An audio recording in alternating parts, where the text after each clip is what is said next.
Hello, this is Mark Holmes, Via Satellite's editorial director, back with another of our Thursday morning conversations. And for the first time, actually, since we started this, we go all the way to Moscow, to someone I know very well, who I've talked satellite and competed on a tennis court with on many occasions, Andrey Kirillovich from RSCC. Andrey, I mean, it's obviously been a while since we've seen one another. I mean, how's life been there in Moscow over the last year? Tell us what life's been like there.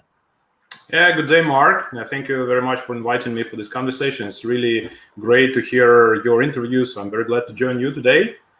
So speaking about the life in Moscow, it's going on. It's going on, and now there are no restrictions. So we had, I think, a short lockdown last year when the pandemic just started. It was for about 2 months, started in mid-March 2020 and ended in the mid-June. So then we had another.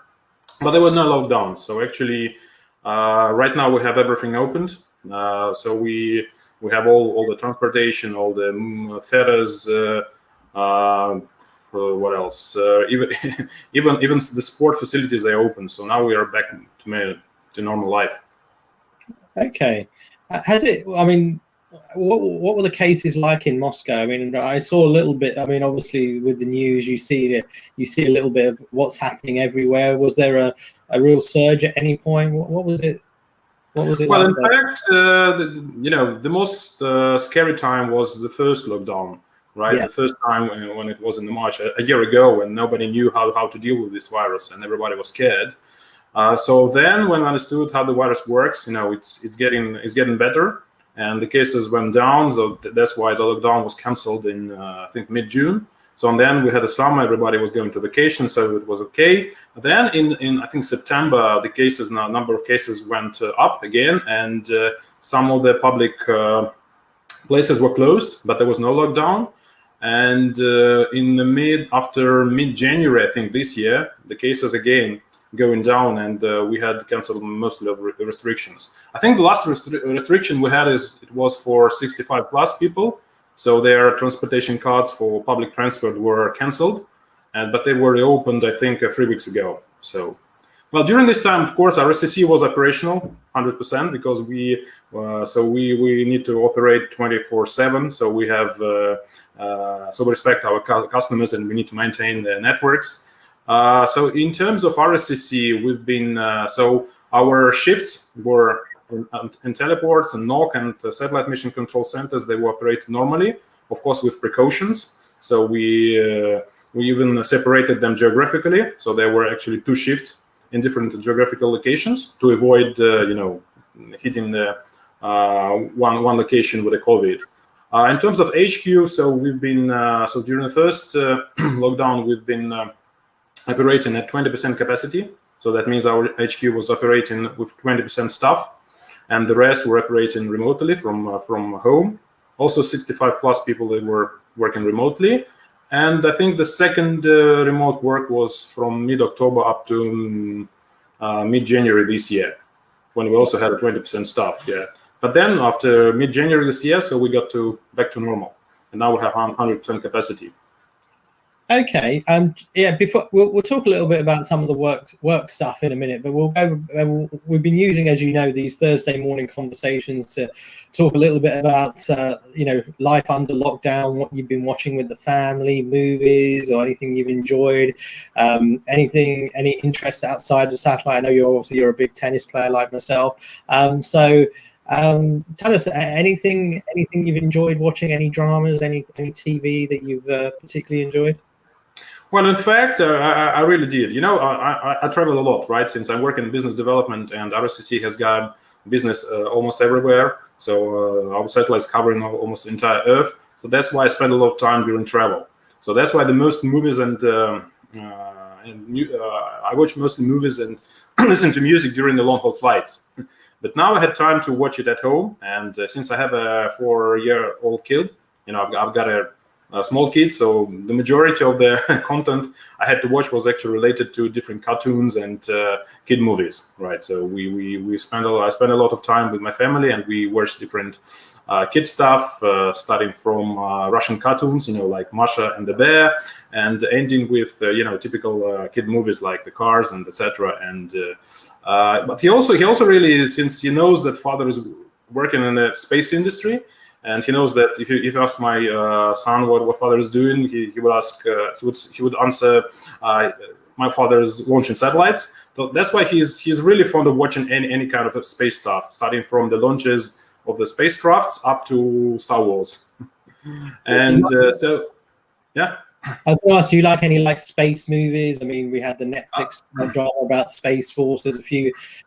I mean, I think watching science fiction is very popular amongst some of our Thursday morning conversations. So, anything particular there? Yeah, of course. As I'm space addicted, and I also like movies. I like science fiction. I like movies like Interstellar and something like that. But the point is that the majority of the movies I managed to watch during the long haul flights. But what I was really missing is watching the TV series, because you need just a bit more time than just one night on the plane.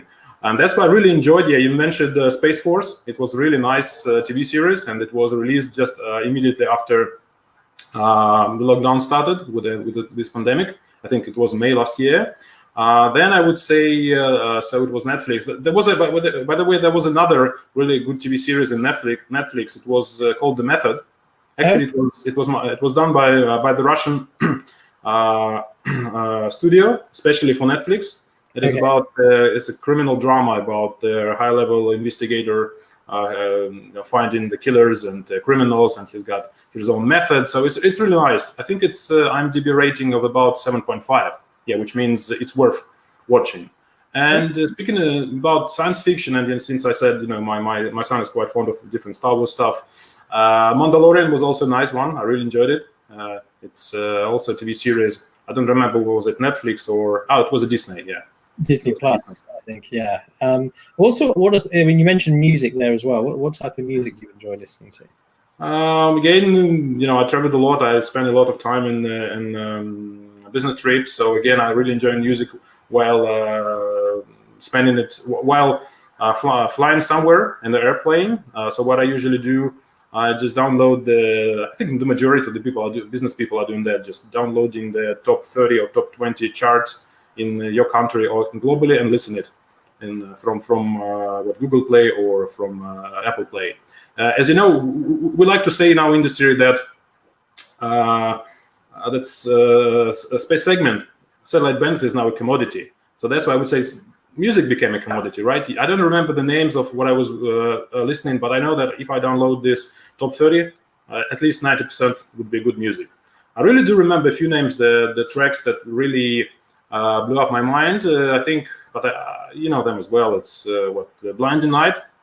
Was my one, and the recent one was, of course, Astronaut in the Ocean. It's a really nice track. I still listen to it, so it's really great. I don't remember who's the band, but actually, it's great. No, fantastic. Well, let's talk a little bit about some of the work stuff now. I mean, it's been a challenging year for all of us. For like a global, I mean, you mentioned yourself, you're used to traveling a lot. You have a global footprint at RSCC. How has sort of the work, I guess, because you've not been able to go out and see as many customers, how have things changed for RSCC over the last few months? Well, in fact, 2020 was good for us. So we made 100% of our sales plan. So you can congratulate us. So it's of course, the majority of the deals were connected with the work that we did in 2019, right? So and they finally strike in 2020. So we understand that 2021 will be tougher because in 2020 we could not travel much. So that's why getting new customers was really challenging. But what we're doing, we are just focusing on increasing the business with our current customers. So we have quite good established customer base with very loyal customers, dealing with us for the last 15 years or more. So that's why, they have increased the contracts with us. And besides that, we also provide quite a lot of value-added services like the maritime or consumer broadband. and especially consumer broadband, it was quite successful time during the COVID time. Yeah, and of course the core enterprise networks, because the enterprises, they needed more VPNs, they needed more connectivity to have their remote stuff connected. So that's why that's how 2020 went for us. Let's talk a little bit about consumer broadband, because obviously I think one of the things that the pandemic highlighted was the importance of connectivity everywhere and being able to share data, access to data, whether it's in healthcare or even other areas. How did that sort of play out in Russia, and how did you see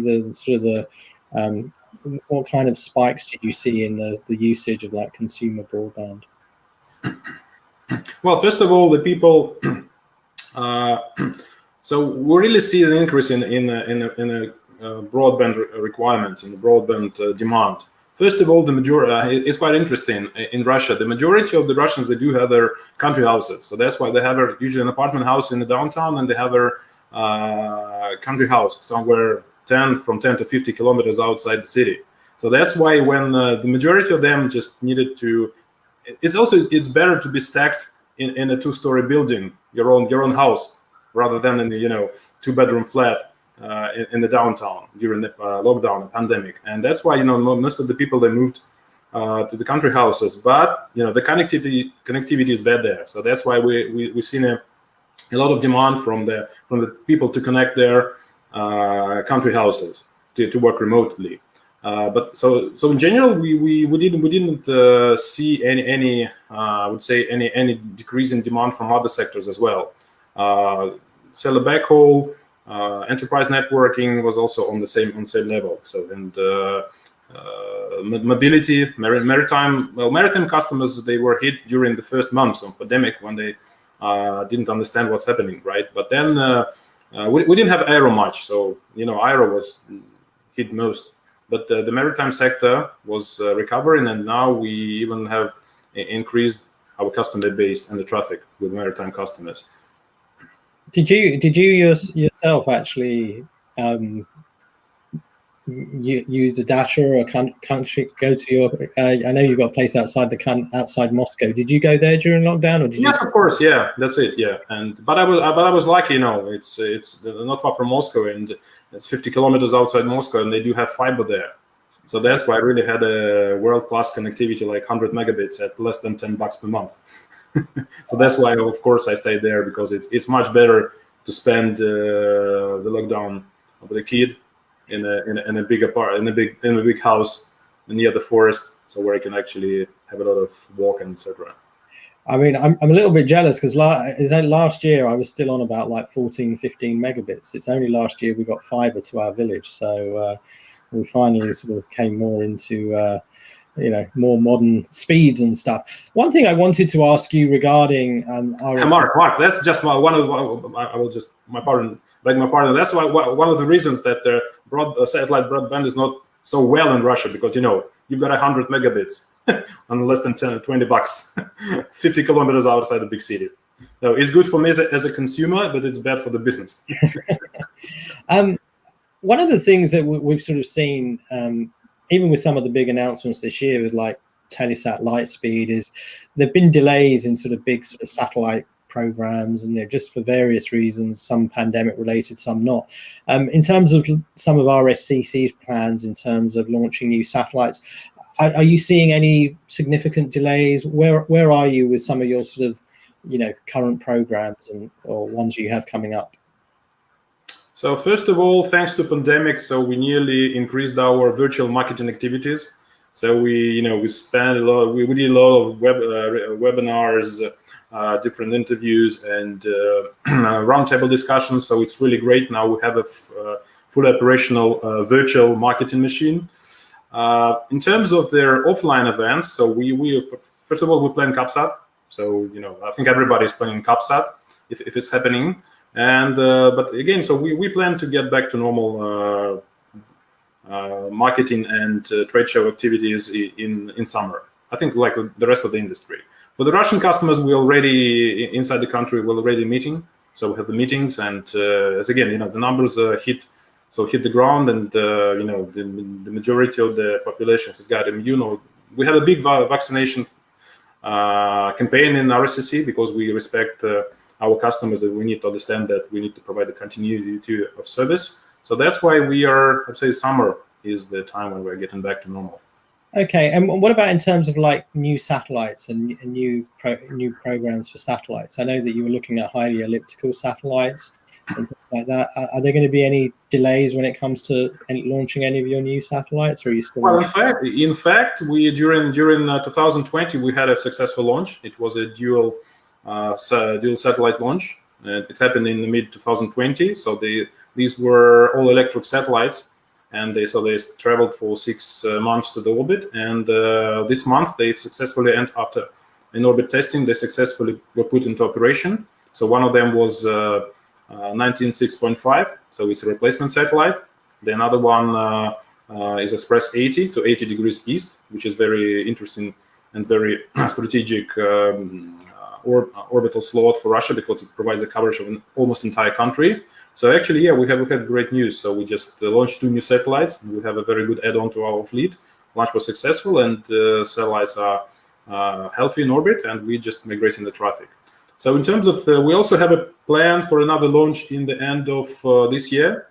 So there is another satellite called Express M7, and Express MU3 comes next.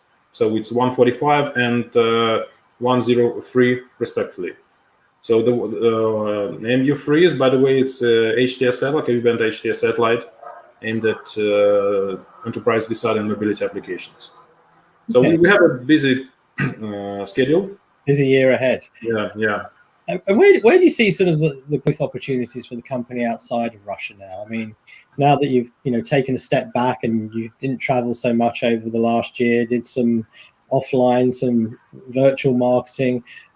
Where do you see as the outside of your sort of home market? Where are the real growth opportunities for RSCC now? Well, I think we're in a good position because we have a good balance between the domestic and international revenues, 50-50. So that's why we don't put all the eggs in one basket. We understand that it's impossible to survive right now. So first of all, I see the growth. First of all, in providing more value-added services. That what we are trying to do right now. As I said, we provide the service directly to the end users in the consumer broadband, in the maritime, and the enterprise VSAT. So right now we are also studying an OTT solution, and we also planning some IoT solution as well. So in terms of growth opportunities for international markets, again, we are partnering with our customers in providing end-to-end solutions, mostly in enterprise VSAT and cellular backhaul. So these are I think the verticals that might be interesting in the next couple of years. Mobility, again, I don't think the aero market will return back to the 2090s numbers, but maritime is really also a promising one, especially with their pricing of the technology and the pricing of the maritime antennas. They're becoming smaller and more affordable even for small fishing boats, and it's a really great sign for us. Okay, and just a final couple of questions. We haven't spoken probably since our last advisory call, where there's been a number of big announcements. I mean, Telesat's Lightspeed, and Tom Choi has spoken about a new LEO constellation, and we're at a really interesting point. How do you see this all sort of playing out? What are your views on what someone who's been in the industry many years and stuff? I mean, what's your take on what we're seeing going on right now? Well, yes, I agree. All these non-geo mega constellation, they bring a lot of buzz around them in the industry. So let's see. Again, it's quite difficult to make a judgment on that because they always change in their target markets. Shifting from broadband to high-end enterprise and mobility and government and military. The second thing, well, again, there are a lot of questions in how they will. About their go-to-market strategy, about the technology, and again, I think that the most problematic thing, the most difficult the toughest question they maybe asked is about the pricing and the distribution, right? Because if you go outside the well-developed market like US and Europe, there are two questions: the pricing and distribution. So that might be the biggest challenge for them. And speaking about the technology, in fact, besides latency, I don't see any advantage of the system over GSO. And I think the geo industry has got a lot of weapons to strike back. Yeah, first of all, software-defined payloads, software-defined ground as well, right? So VHTS system. So again, I think next years will be quite interesting about the rivalry between non-geo new entrants and the geo satellites. But I don't put all the stakes on the non-geo, because I think geo operators, they also will have enough power and enough ability just to compete. And again, if you're looking to the consumer broadband market, it's a question of affordability. $100 and per month and $500 per CPE. It's really it's not affordable in the most parts of the world. The distribution, as I said, is another thing. If you look at the high-end market, and especially the aviation and mobility and enterprise, all these customers, they build long-term relations with the current service providers. And first of all, you need to make a first of all, you need to launch all the satellites to make the network operational. Then you need to get them proof of concept, and then only you can sign a contract. But at that time, you will need to replace 50% of your constellation. So again, there are a lot of questions. But anyway, we're very excited. I'm very excited that there are a lot of things happening around non-geo constellation. So we'll see. It will be interesting times. Okay, and just a very quick final question. We always try to end on a fun question rather than a satellite question. Not saying satellites can't be fun, but I know, like me, you're a bit of a tennis player. So I'd like to ask you, who's your favorite tennis player? Who's the tennis player you most like to watch? Okay, so you know my style of playing, right? So my favorite player is Andrey. Okay, I didn't know that. Yeah. If it's from the past players, yes, right. Yeah, from the current ones, of course, Daniil Medvedev. Yeah. Yes, he's really great. How he's ruining the play of the opponent, and his defense is really great. Yeah. Excellent. But actually, Andrey Agassi is my best. I used to be going back a bit. I used to be a big Stefan Edberg fan. I was always serve and volley at Wimbledon. Serve and volley, old school, right? So you don't see much of this type of tennis right now. I know, I miss it. But anyway, Andrey, it's been an absolute pleasure. It's always good to catch up with you. Glad to hear you're well, and we look forward. Obviously, it's been a pleasure working with and reporting on RSCC down the years, and being a part of some of the events in Russia as well. I wish you and your colleagues obviously a very successful year. It sounds like you've got some really interesting plans, and fingers crossed we'll do battle again on a tennis court at some point soon. So yeah, it's been great to see you, and look forward to seeing you and your colleagues again soon. Thanks very much. Yeah. Thank you, Mark, and I also hope to see you soon, just in person, and also to have a chance to play. All the best. We'll look forward to it.